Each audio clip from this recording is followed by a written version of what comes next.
Bismillahirrahmanirrahim. Assalamualaikum warahmatullahi wabarakatuh. Para pendengar yang dihormati sekalian, terima kasih kepada Yati dan insyaAllah kita pada hari ini akan meneruskan lagi perbincangan kita berkaitan dengan persoalan adab dalam menuntut ilmu ini. Kita telah membincangkan beberapa perkara yang berkaitan dengan adab yang telah lepas kita telah bincangkan sebanyak 4 adab dalam menuntut ilmu, dan insyaAllah hari ini kita sampai kepada adab yang kelima, insyaAllah. Dan sekali lagi saya ingin memberitahu bahawa rujukan kita yang paling asasi ialah kitab Ihya Ulumuddin Imam Al-Ghazali, dalam bab yang pertama ataupun kitab yang pertama, itu Kitabul Ilm. Dalam situ ada satu bahagian yang bercakap tentang adab, dan dari situ kita akan melihat kesesuaiannya dalam konteks kita pada hari ini berkaitan dengan menuntut ilmu.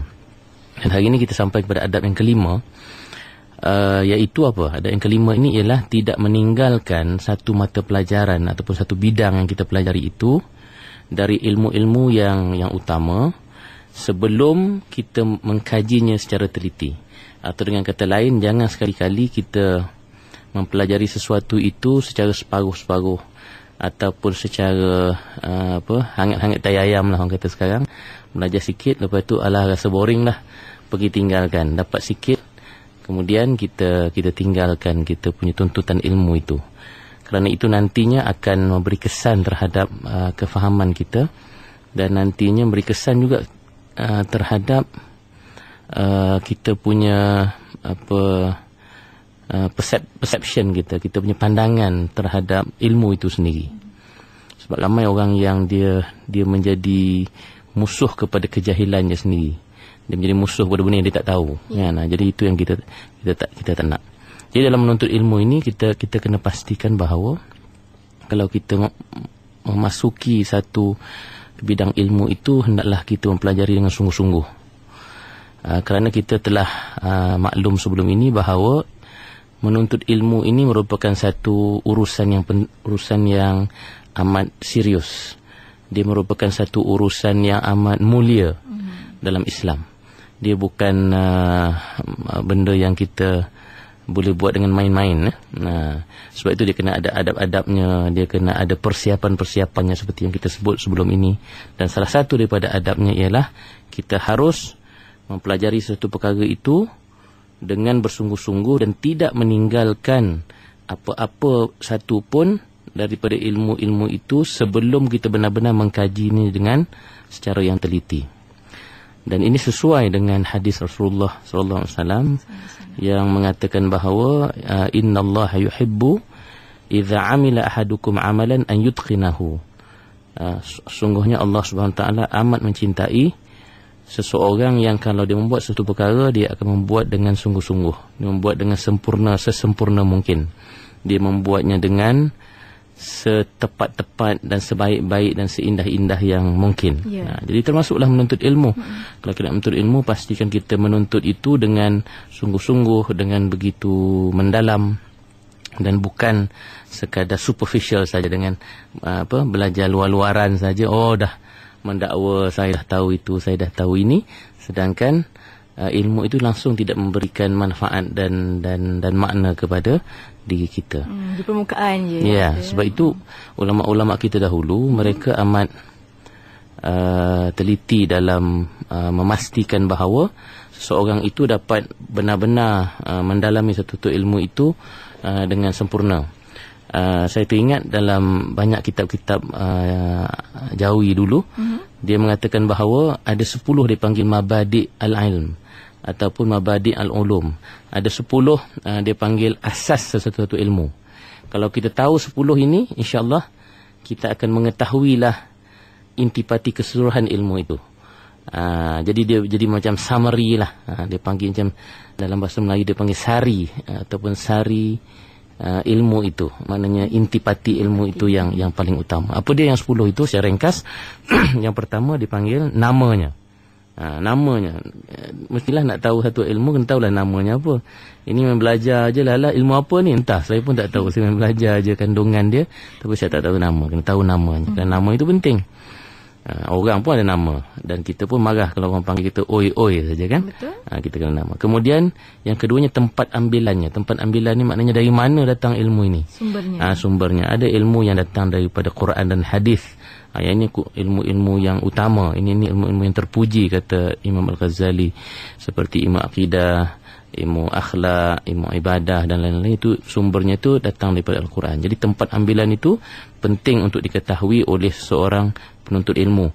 Jangan main masuk belajar je, rupanya ilmu sesat. Sumbernya mana? Datang daripada mana-mana guru yang tak berwibawa dan mengambilnya daripada mungkin sumber-sumber yang salah. Jadi sebab itu kena jelas kalau kita menuntut satu-satu ilmu itu pastikan referennya betul. Itu bahasa sekarang lah. Referennya betul. Daripada mana diambil ilmu itu. Kemudiannya kandungannya. Kan kandungannya apa? Jadi kalau boleh kita tahu dalam ilmu akidah misalnya, apakah kandungan-kandungan utama dalam ilmu akidah. Misalnya dalam ilmu akidah kandungan utamanya adalah uluhiyah, bercakap tentang ketuhanan, nubuwah, tentang kenabian, dan dipanggil sam'iyah, perkara-perkara macam hari akhirat, perkara-perkara yang berlaku hari kiamat nanti. Itu 3 asas utama, kandungan utama dalam ilmu usuluddin ataupun ilmu akidah. Jadi kalau kita belajar satu ilmu, pastikan kita tahu paling kurang secara umum kandungan ilmu itu. Kemudian apa lagi? Tempat bahasanya, mauduknya apa? Maknanya dari segi pendetailan atau perincian mauduk-mauduknya itu apa yang akan dibahaskan. Kemudian faedahnya. Kerana ada ilmu yang tak berfaedah. Ada kan? Ilmu sihir. Betul juga. Ilmu sihir itu kan tak ada faedah. Orang guna pun maklum pada kita bahawa orang akan guna ilmu itu mesti dengan niat yang tak betul. Kita tak ada, saya nak belajar ilmu sihir ni, mungkin saya boleh guna untuk menyihirkan saya punya musuh-musuh. Dia memang ilmu itu sendiri merupakan ilmu yang tidak bermanfaat. Kemudian apa lagi? Nisbah. Nisbah ini pun penting. Nisbah ni apa maksudnya? Nisbah ni ialah kedudukan sesuatu ilmu itu berbanding dengan ilmu-ilmu yang lain. Yang ini saya ingat dalam konteks masyarakat kita sekarang ni, khususnya masyarakat Islam, kita agak lemah. Kalau kita belajar satu ilmu, kita kadang-kadang tak tahu kedudukan ilmu yang kita belajar itu letaknya di mana berbanding dengan ilmu-ilmu yang lain. Dulu dalam tradisi ilmu kita dahulu, itu diajar. Ulama-ulama kita menulis kitab yang bertemakan dipanggil Ihsa'ul Ulum. Ihsa'ul Ulum ni maknanya kita panggil pengklasifikasian ilmu, the classification of knowledge. Misalnya saya bagi contoh, ilmu akidah. Ilmu akidah itu dari segi nisbah dia merupakan ilmu yang paling tinggi berbanding ilmu-ilmu yang lain. Kemudian ilmu ibadah, ilmu fiqh misalnya. Dia juga penting, tetapi berbanding dengan ilmu yang akidah lebih tinggi lagi. Kerana usuluddin itu dia asas kepada agama.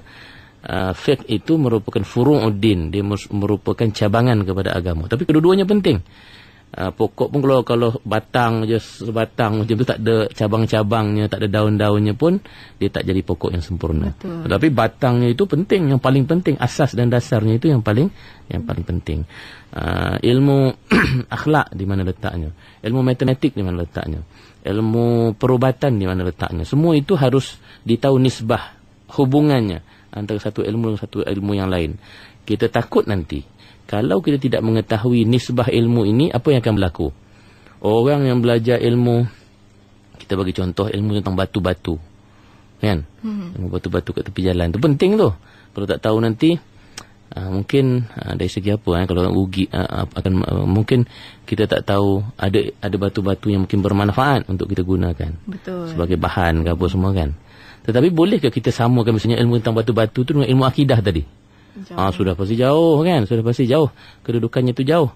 Jadi kalau orang yang tak tahu, dia tahu ilmu pasal batu je, dia dah kata, akulah orang yang paling berilmu sekali dan kedudukanku yang paling tinggi di kalangan ulama sebab aku ada ilmu tentang batu, dia kata. Kan tidak kena.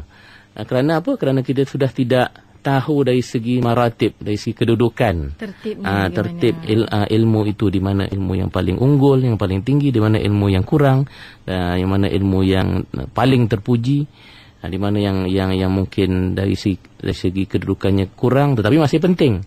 Ulama-ulama kita dulu menghuraikan perkara itu, dipanggil nisbah ilmu. Oleh kerana itu orang tahu kedudukannya. Dan dia juga tahu kedudukan satu-satu ilmu itu, dan dia tahu kepentingan nak mempelajari ilmu, yang mana dia harus pergi dulu, yang mana mungkin menjadi secondary tetapi juga penting tapi secondary.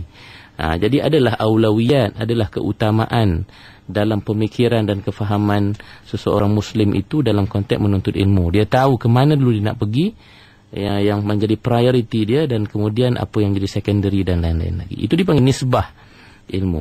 Kemudian apa lagi? Yang menghantar ilmu itu, ini bahasa dulu, yang menghantar ni maksudnya yang memulakan perbahasan ilmu itu. Ulama-ulama yang muktabar, yang membawa ilmu itu ada. Setiap bidang ilmu akan ada pelopor-pelopor ilmunya, ilmuwan-ilmuwan yang memulakan perbahasan. Walaupun kita kata misalnya, ilmu akidah mestilah dalam Quran. Mana ada penghantar, mana ada orang yang memulakan? Ada. Al-Quran itu bukan kita faham terus sedia daripada Quran, itu kan ilmu akidah itu akhirnya dihuraikan, diajar dalam bentuk kefahaman kita. Ada pengkategorian, ada pengklasifikasian dari segi tajuk-tajuk dalam ilmu akidah. Itu semua dibahaskan dan dimulakan oleh ulama-ulama tertentu, dan ini kita kena iktiraf. Kerana apa? Kerana kita juga tak nak ambil satu-satu ilmu tu berdasarkan orang-orang yang membahaskan entah apa-apa, kan, menyebabkan kita keliru. Sebab itu setiap ilmu itu akan ada. Imam Syafi'i misalnya merupakan penghantar kepada ilmu usulul fiqh misalnya, kan, yang memulakan perbahasan ilmu usulul fiqh. Imam Abu Hasan Al-Asy'ari dan Imam Abu Mansur Al-Maturidi antara penghantar ilmu usuluddin misalnya. Kita kena kenal supaya kita dapat mengiktiraf dan kita mengetahui wibawa ilmu. Ini merupakan autoriti dalam satu-satu ilmu. Kemudian hukum belajar ilmu itu pun kena tahu juga. Hukum belajar ilmu. Hukum ni maksudnya ilmu itu fardu ain ke, fardu kifayah ke, wajib kita belajar, ataupun sunat saja, ataupun haram, kan? Ini nak belajar nombor cara nak menang judi lah, kan, nombor ekor misalnya. Ini penting ni, kalau tidak aku tak boleh kaya.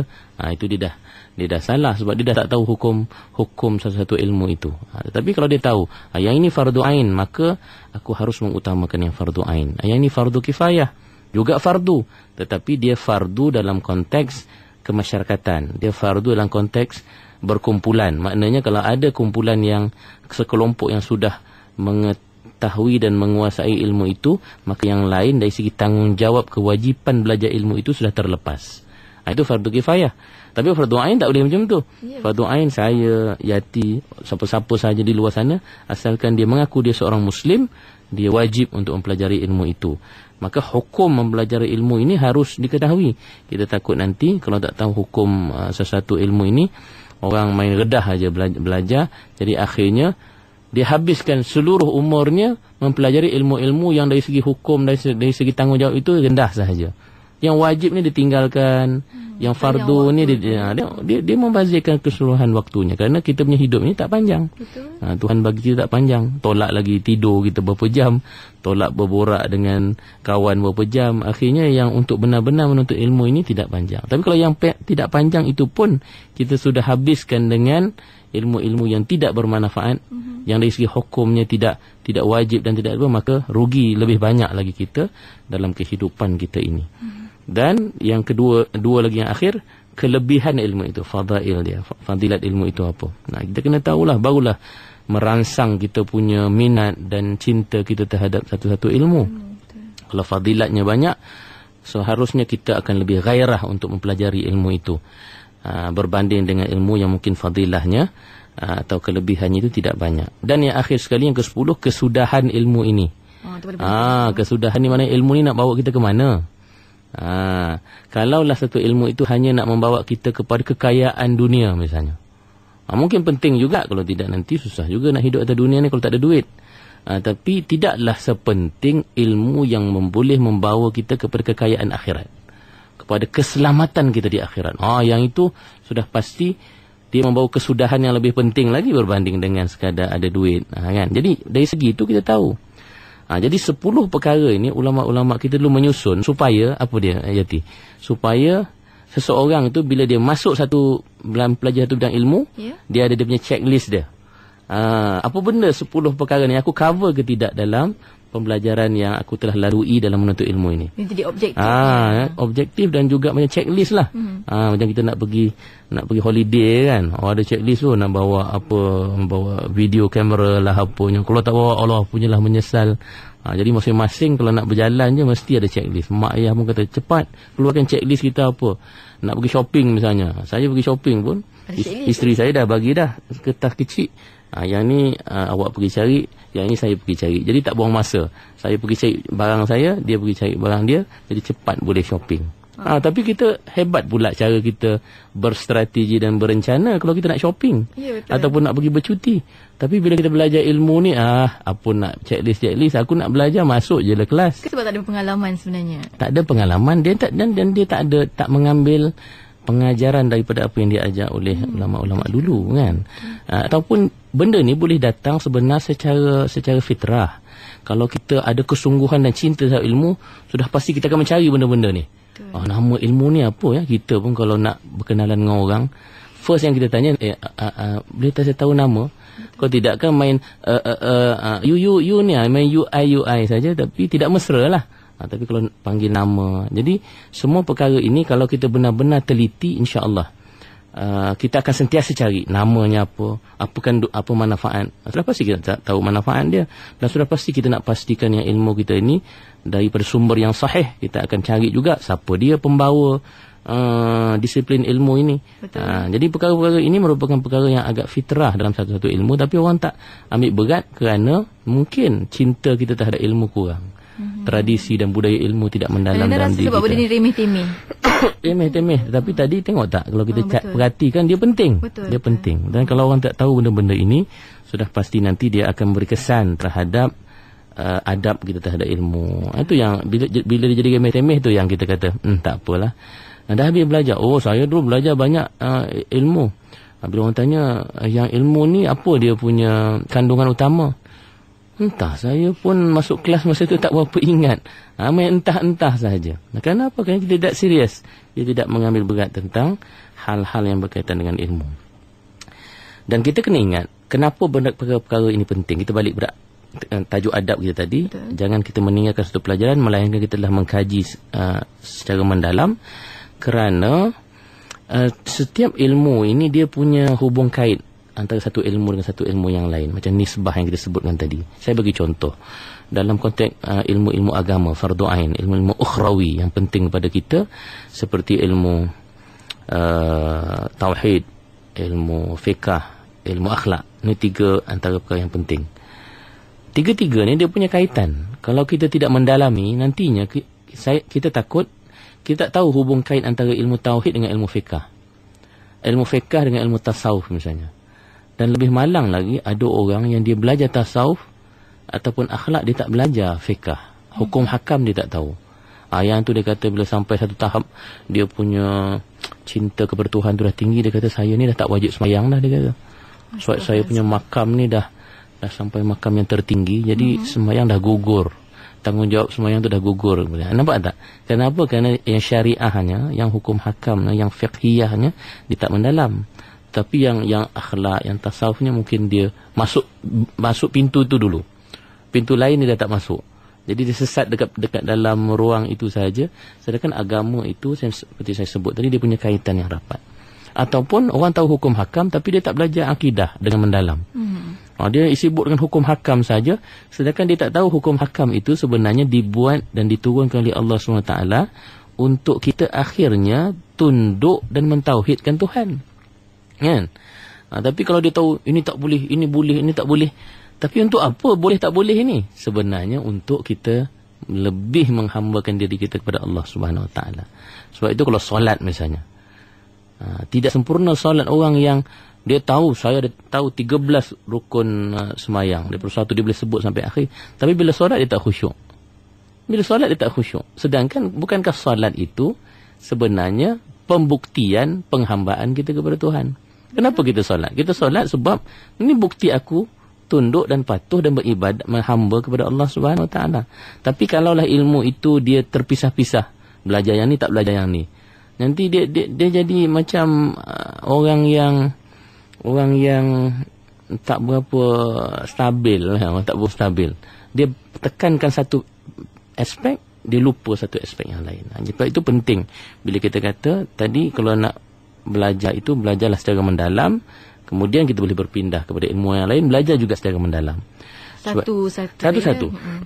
Sebab itu salah satu ciri dalam tradisi ilmu Islam kita dahulu, ulama-ulama kita ni, dia ada ciri satu, saya panggil yang ekstensif, satu lagi yang intensif. Atau dalam bahasa Melayu mungkin kita kata yang bersifat meluas dan juga yang bersifat mendalam. Kita ni kadang-kadang ilmu kita ni meluas pun tidak, mendalam pun tidak. Meluas ni maknanya satu ilmu je yang kita tahu. Mentang-mentang lah itu kita punya specialization dekat universiti dulu, belajar communication, kan. Buku lain tak nak baca. Sebab ini kan bidang saya, dia kata.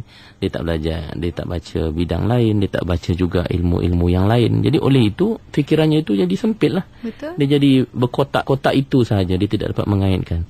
Dia tidak memiliki out of the box kan, dalam bahasa sekarang. Dan juga yang satu lagi, intensif. Hatta bidang yang dia pelajari itu, dia mesti mendalam betul, sebab itu dah jadi macam tanggungjawab dia. Dia sudah memfokuskan diri dalam satu bidang, dia mendalam. Tapi jangan lupa tadi, yang meluas tu kena berlaku juga. Jadi maksudnya apa? Kalau seorang Muslim itu, katakanlah macam saya bidang saya usuluddin dulu masa saya belajar sampai ke PhD. Tapi saya kena tahu fiqh juga. Betul. Saya kena tahu juga akhlak ataupun tasawuf. Walaupun secara mungkin tidak mendalam sebagaimana saya punya bidang tadi. Jadi aspek meluas itu kena ada. Sebab itu ulama-ulama kita dahulu, Yati, kadang-kadang kita tak boleh nak kata dia ni ahli fiqh ke, sebab dia fiqh pun dia hebat, bidang lain pun dia, macam Imam Al-Ghazali. Betul. Dia juga seorang sufi, dia juga seorang mutakallim, dia juga seorang faqih, dia juga seorang filosof.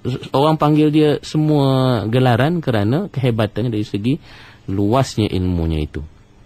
Jadi sebab itulah kita kena ingat, bila kita pelajari satu benda itu, kita pastikan kita pelajari. Kalau yang kita, pengkhususan kita tu, kita betul-betul mendalam. Tapi jangan lupa kita juga harus mengetahui ilmu secara yang lebih umum dalam konteks ilmu-ilmu yang lain. Dan Imam Al-Ghazali pernah mengatakan bahawa janganlah kita jadi orang-orang yang dia menolak satu-satu ilmu tu hanya kerana dia tak tahu ilmu tu. Jadi dia punya kejahilan menjadi musuh dia. Kan? Dia bukan nak tahu lagi ilmu, dia tinggalkan. Disebabkan dia tak tahu, oleh tu dia kata, itu tak betul tu.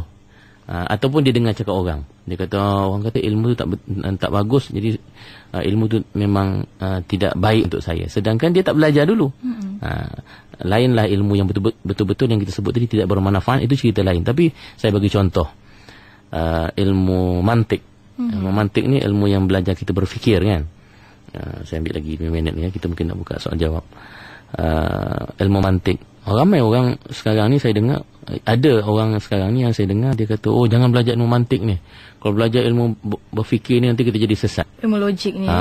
So dia kata ada ulama sekian-sekian mengatakan ilmu mantik ni. Tetapi kita kena ingat, ramai juga ulama-ulama yang muktabar yang mengiktiraf kehebatan ilmu mantik. Imam Al-Ghazali salah seorang daripadanya.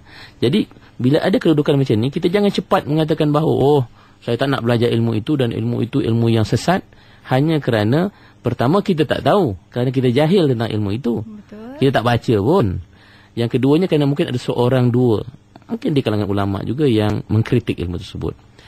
Saya bagi contoh mudah saja. Kalaulah ada seorang dua doktor yang menyalahgunakan ilmu perubatan, bagi ubat silap ke, cocok silap ke, kan, mati dia punya patient, adakah kita nak kata ilmu perubatan ilmu yang sesat? Kerana apa? Kerana tengok ada dah 2-3 orang dah doktor yang buat salah dalam perubatan. Tak betul, logiknya itu tak betul. Begitu juga ilmu mantik tadi, ataupun ilmu kalam misalnya, ilmu yang membahaskan tentang prinsip-prinsip usuluddin ini.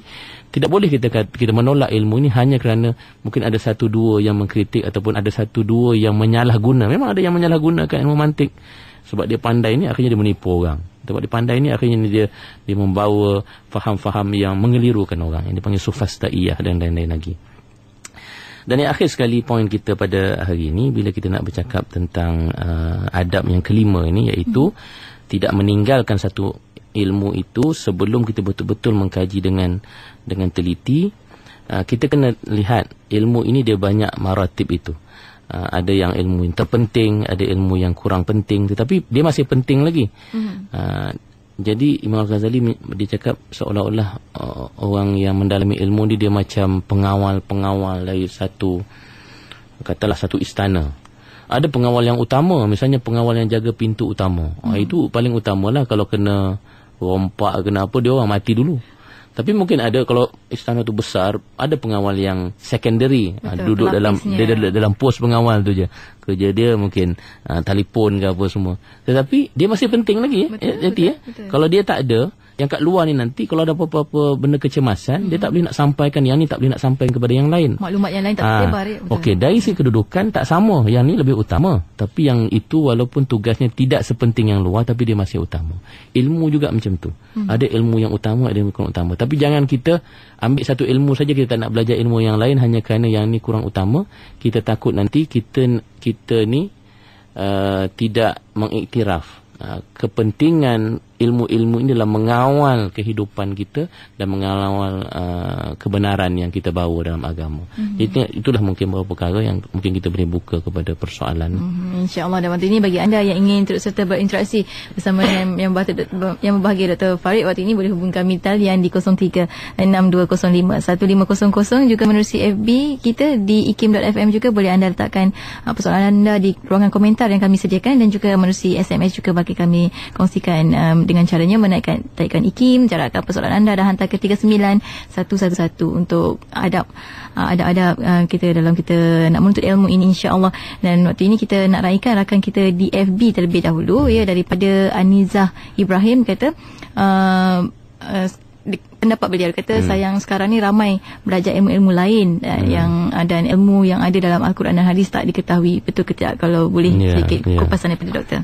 Okey, sebab itulah ulama-ulama kita menyusun kategori ilmu. Kita ada ilmu fardu ain, kita ada ilmu fardu kifayah. Sudah pasti fardu ain itu dia lebih penting. Saya ingat ini pun ada kekeliruan dalam masyarakat kita sekarang ni. Dia kata yang penting sekarang ni fardu kifayah. Sebab kalau tidak masyarakat kita tak maju kalau orang asyik belajar ilmu agama saja. Nampak macam ada kebenaran. Betul dalam konteks sekarang ni kita panggil ada ilmu-ilmu kritikal, disiplin-disiplin kritikal macam perubatan, macam sains ke apa semua. Itu penting dalam konteksnya tersendiri. Dalam konteks kita nak membangunkan sebuah masyarakat, memang dia jadi penting. Kalaulah perubatan tidak maju, tak ada orang yang nak belajar ilmu perubatan, nanti takut dari kesihatan kita tidak terjamin. Tetapi kita kena ingat, ini dipanggil fardu kifayah. Ini ilmu yang kalau sudah cukup dari segi kumpulan yang mendalami ilmu itu, maka yang lain itu sudah terlepas. Tapi ilmu fardu ain, ilmu tauhid, ilmu fiqh dan ilmu akhlak kita ni, dia setiap orang itu wajib. Betul. Sebab itulah ulama kita bila dia mengkategorikan itu, dia nak supaya seorang Islam ni dia jelas dari segi kategori. Dia harus pergi kepada fardu ain dulu. Dia dah selesai fardu ain ini, kemudian dia pergi kepada fardu kifayah. Tapi sekarang ni orang salah faham. Dia rasa fardu ain ni saya dah belajar dah masa kafar dulu. Sedangkan fardu ain dia bukan sedekat kafar. Dia harus meningkat daripada masa ke semasa dan dia harus menjadi prioriti. Sebab dia punya kepentingan tidak terhad. Dia tidak ada had masa. Tapi yang fardu kifayah tadi dia dalam lingkungan, dalam konteksnya yang tertentu. Jadi kita kena faham dari segi kategori itu. Betul. Itu dia. Dan waktu ini kita nak raikan rakan pendengar kita di talian yang sudah membuat panggilan dari tadi. InsyaAllah waktu ini pemanggil pertama, Guru dan Pendidikan petang ini. Assalamualaikum. Siapa di sana? Assalamualaikum. Assalamualaikum. Ya, siapa tu? Saya Muhammad Sarif. Encik Muhammad Sarif. Buat panggilan dari mana Encik Muhammad Sarif? Dari Johor. Silakan dengan soalan. Assalamualaikum Ustaz. Assalamualaikum. Saya nak tanya tentang ni tauhid ni. Ada yang kata belajar sebab 20 ni bid'ah, gitu je pada nasab macam mana. Keduanya, jadi tauhid ni kata tidak ada khilaf. Yang ada khilaf ni tentang amalan fiqh. Adakah benar demikian? Maksud Ustaz? Terima Assalamualaikum warahmatullahi wabarakatuh. Bagaimana? Baik, saya rasa tidak tepat dan tidak benar untuk mengatakan sifat 20 ini satu yang bid'ah. Ini satu lagi, bila mereka tidak belajar, tidak mendalami, terus mendengar daripada orang yang mengkritik, dia tidak faham. Konsep sifat 20 ini, dia asasnya ialah kita mempelajari sifat-sifat Tuhan. Betul. Dan kita kena ingat bahawasanya pada diri Allah, pada Allah Subhanahu Wa Taala ini, yang paling dekat dengan manusia ialah sifat-sifat Allah. Zat Allah tidak akan ada siapa yang tahu. Malah Rasulullah pun melarang seorang itu memikirkan tentang zat Tuhan. Tafakkaru fi khalqillah wa la tatafakkaru fi zatillah. Kalau kita nak fikir tentang ketuhanan ini, fikirlah tentang khalqillah, kejadian Allah. Dan kejadian Allah inilah sifat Allah. Sifat Allah ini menjadikan alam ini. Daripada kita tengok alam ini, khalqillah ini, kita tahu bahawa Tuhan bersifat dengan sifat menjadikan. Kita tahu sifat Tuhan sifat yang maha mempunyai ilmu, bijaksana, maha berkuasa. Sebab itu akhirnya tumpuan kepada perbahasan ilmu-ilmu ketuhanan ataupun usuluddin itu adalah berkaitan dengan sifat-sifat Allah. Nah, kalau kita bercakap tentang jumlah 20 ke 7 ke 13 ke, itu ada khilaf di kalangan ulama-ulama tauhid. Tetapi yang 7 yang paling asas dalam perbincangan sifat itu, tidak ada ulama yang khilaf, tidak ada ulama yang menolak. Misalnya tentang Tuhan itu berkuasa, qudrah, iradah, ilmu, hayah, sama, basar, kalam. 7 ini, cuba tanya siapa-siapa saja di kalangan ulama, mereka nak menolak ke bahawa Tuhan itu maha berkuasa. Tak ada orang yang akan menolak. Sebab itu juga dalam Quran juga jelas sifat-sifat ini. Sebab itu jangan kita terpengaruh dengan pandangan mengatakan, oh kenapa 20, kenapa tidak lebih daripada 20. Asasnya itu 7 sifat. Ada yang menambah sifat-sifat yang lain jadi 13. Dan ada yang menambah lagi 7 sifat ma'nawiyah yang akhir itu akhirnya jadi 20. Sebab itu yang lebih masyhur di kalangan apa yang diajar kepada kita sekarang ini ialah 20 sifat. Tapi asasnya masih mempelajari dan mempelajari sifat 20. Tadi soalan yang kedua kata tiada khilaf. Dia sini bukan tiada khilaf, dia dalam konteks ilmu tauhid dan ilmu akidah ni dia tidak boleh bertaklid. Dia tidak boleh bertaklid. Dia tidak boleh kita belajar ilmu tauhid, kenapa belajar, kenapa kamu apa orang tanya kenapa kamu nak tahu tentang Tuhan itu ada atau tidak. Dia kata saya ni tahu Tuhan tu ada sebab mak ayah saya cakap macam tu, tok nenek saya semua percaya kepada Tuhan, jadi saya pun percaya kepada Tuhan. Jadi itu tidak boleh macam tu, dia kena ada dalil yang tersendiri. Dan dari segi itu, dari segi ilmu tauhid ini, dia punya dalil itu kena jelas dan kena sabit, dan dia punya sifat kepercayaan gitu kena jazim, kata ulama, kena kuat. Jadi sebab itu dia tidak boleh bersifat macam fake. Macam fake ini dia boleh kita berpegang kepada mazhab ini, kita berpegang pada mazhab. Dalam akidah ni dia mesti berteraskan kepada Al-Quran dan berteraskan kepada prinsip-prinsip yang jelas, yang tidak boleh ada zan. Sebab dalam fiqh ada zan, ada panggil ghalabatul zan, tapi dalam tauhid ini tidak boleh ada zan. Sebab itu saya faham dia kenapa dikatakan dalam akidah ni dia tidak boleh ada khilafiyah dan sebagaimana yang ada dalam bidang fiqh. Itu mungkin penjelasan dalam masa yang terakhir ni lah. InsyaAllah. Dan nampaknya kita pun sampai ke hujung-hujung pertemuan sebenarnya, Doktor. Mungkin sedikit lah kalau kita boleh nak simpulkan sedikit berkenaan dengan tajuk kita ni. Kalau kita nak beri pencerahan selanjutnya nanti, kita akan sambung lagi juga Dan untuk minggu ini bagaimana, Doktor? Ya, kita hari ini bercakap tentang salah satu daripada adab menuntut ilmu, iaitu hendaklah kita mendalami sungguh-sungguh satu-satu ilmu yang kita pelajari, dan jangan kita meninggalkan tuntutan ilmu kita itu sebelum kita benar-benar faham secara mendalam satu-satu ilmu yang kita pelajari. Asasnya ialah yang pertama tadi kita kata, kerana ilmu ini merupakan satu yang serius, satu benda yang besar, satu benda yang cukup mulia, satu benda yang amat dipandang, diletak tinggi oleh agama.